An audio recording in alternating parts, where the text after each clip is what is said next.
Hello viewers, in this video I'll show you how to fix Instagram keeps crashing or Instagram not working problem.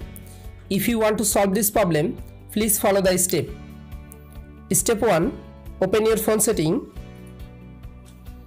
Scroll down. Tap on apps. Tap on manage apps.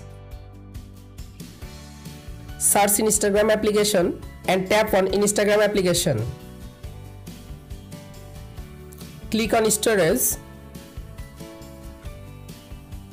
Again click on clear data. Tap on clear cache data.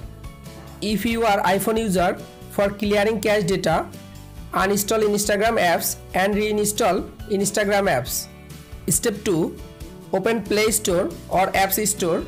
Update your Instagram apps latest version. You make sure your Instagram apps is updated.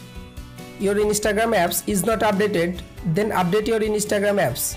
Step 3. Restart your device and reopen it.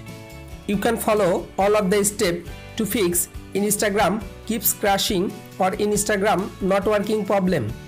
If this video helpful for you, please subscribe our channel and like this video.